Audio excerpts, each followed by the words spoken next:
Makanya saya syukur sama Anda jadi nabi dan tidak akan jadi nabi. Nah, hal inteleknya itu. Jadi ini penting saya utarakan karena sekarang itu agama mau dicerdasin, ngajinya agak gelem tapi mau kritis. Itu bahaya betul. Makanya innama ahlakal ladzina min qablikum kasratu masa ilim. Karena banyak pertanyaan. Ini bahaya betul. Masa Allah dievaluasi. Apa? Makanya saya termasuk gak senang ketika ada sholat gini peregangan apa pernafasan terus kalau sujud apa saya tidak senang. Saya senang saya gini nanti sholat lama-lama fungsinya kayak senam yoga. Gini saja, semua yang diperintahkan Allah pasti ada hikmahnya. Saya yakin ada hikmahnya. Tapi tidak usah hikmah ini jadi tujuan. Kalau nanti jadi tujuan, terus orang bilang gini, itu sholat terus sakit, yang nggak sholat sehat habis kamu. Ya kan? Tapi kalau ada orang tahu hikmahnya gini untuk apa, narik nafas atau apa yang gini, ya monggo lah sauni-unimu ya siap apa lah seperti itu. Tapi kalau jadi tujuan, jadi ya sudah yang benar sholat itu apa? Sholat itu bukti ketundukan sama Allah Subhanahu wa Ta'ala. Wasjud waqtarib, kalau berani sujud berarti insya Allah dekat sama Allah. Karena itu bentuk tawadhu, bentuk tadzallul, bentuk ubudiyah. Fadkhuli fi ibadi wadkhuli. Lalu kok terus dianalisis ini fungsinya gini. Wah repot. Lah nanti kalau ada senam yoga tandingannya lebih efektif.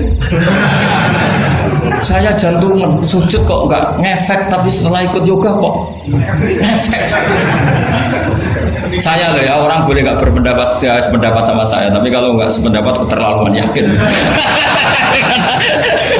Karena dari saya jelas yang namanya wasjud ya Pak.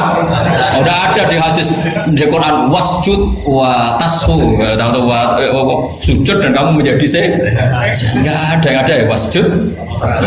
Saya kira demikian. Assalamualaikum warahmatullahi wabarakatuh. Apa langsung selesai aja? Ya. Masalah keimanan. Tanya apa ngeluh? Kalau tanya apa ya gimana? Masalah keimanan tentang qada dan qadar. Oh iya. Kalau qada dan qadar itu kita sudah ditentukan oleh Allah, kenapa masih dimintai pertanggungjawaban nanti kan? Oh iya. Betul. Ya seperti mukadimah saya tadi ya. Jadi ngaji itu harus kafah. Kafah itu artinya komplit. Jadi Nabi dalam banyak hal yang momennya tepat ya menganalisis dengan qada qadar, tapi dalam banyak hal juga melarang orang membicarakan qada qadar. Jadi misalnya gini, kamu kadung ditakdir pernah punya dosa dan kamu ingin tobat, maka dosa yang masa lalu anggap saja qada qadar, terus keinginan tobat itu anggap aturan syariat. Jangan lalu setelah qada qadar kamu tidak berkeinginan tobat. Ini penting saya utarakan karena Nabi itu menghentikan pasti dua kali. Saya jamin di setiap konteks sosial Nabi pasti menghentikan dua kali. Dua kali itu dua solusi.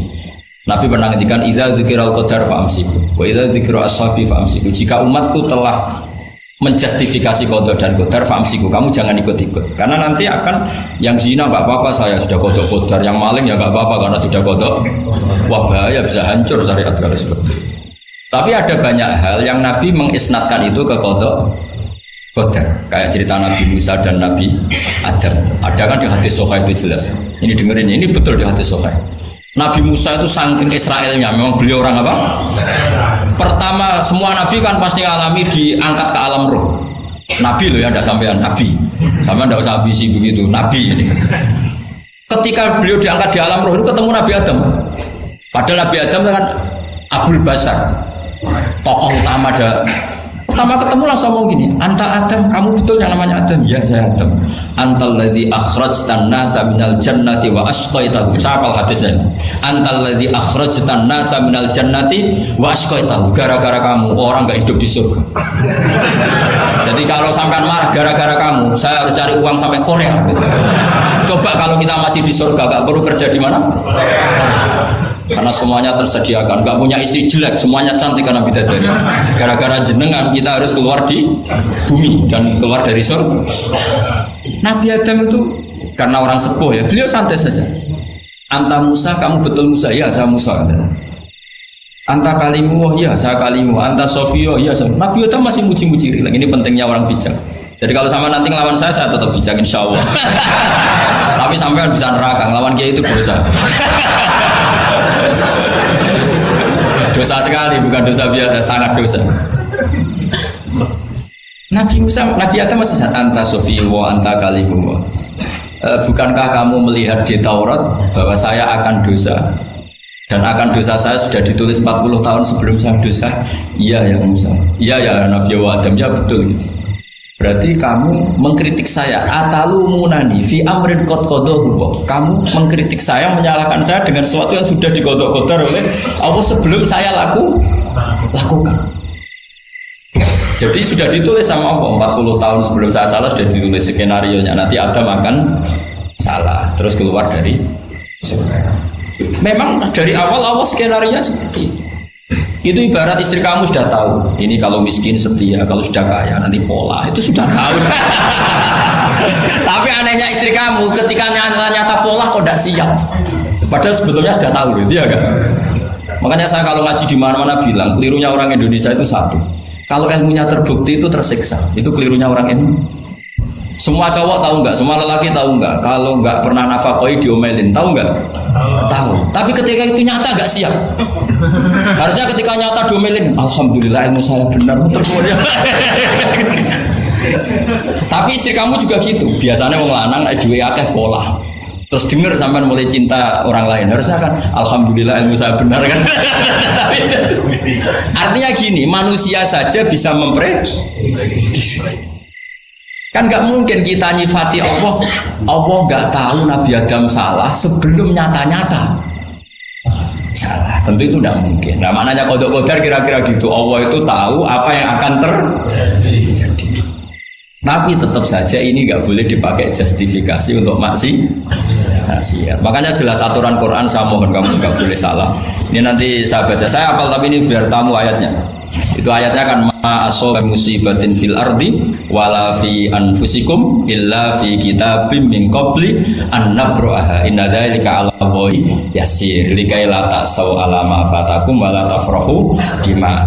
Jadi apa yang mengenai kamu di bumi maupun ada pada diri kamu, anggap saja itu yakini saja sebagai qada qadar supaya kamu tidak putus asa apa yang sudah terlewatkan dan tidak bangga dengan apa yang kamu udah. Misalnya saya ini kan termasuk kiai keren misalnya itu saya tidak pernah bangga karena memang ditulis kalau suatu saat Gus Bail itu keren, jadi bangganya di mana kan sesuai skena.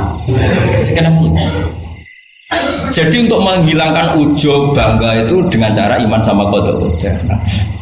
Terus likaila tak soal fatakum, kamu tidak perlu putus asa dengan apa yang sudah kelewat. Misalnya masa lalu kamu ya tadi diusir istri, suami, macam-macam lah, utangnya banyak, wes sudah bangkit saja, sudah takdir. Jadi mungkin ada yang mencarikan, coba ini carikan, mungkin di surat Hadid itu apa yang nanti dicari ayatnya. Pokoknya ayatnya tadi apa? Ma asoba min musibatin fil ardi wala fi anfusikum apa? Illa fi kitabim min qabli an nabraha inna dzalika 'ala Allahi yasir likaila taksau 'ala ma fatakum wala tafrahu bima atakum. Jadi qada ditulis supaya kamu tidak putus asa menyesali apa yang sudah kelewat dan bangga umur terhadap apa yang kamu dapat. Jadi misalnya Pak Jokowi jadi presiden untuk menghilangkan ujub ya, memang sudah ditulis kalau akan jadi ya biasa saja sesuai skenario. Nah, ya sama seperti sampai suatu saat tua terus untungmu coplok terus dredeg kepleset tiba. Soalnya harus senang saja. Zaman kamu muda juga sudah tahu kalau nanti akan seperti itu. Jadi kalau itu terjadi ya sudah, memang akan seperti itu. Jadi ringan saja. Nah, ini pentingnya ngaji. Jadi sesuatu itu mudah sekali kalau dianalisis dengan ya cukup ya. Satu lagi aja kan. Kalau nggak salah itu surat Hadid. Biar ditahukan suratnya.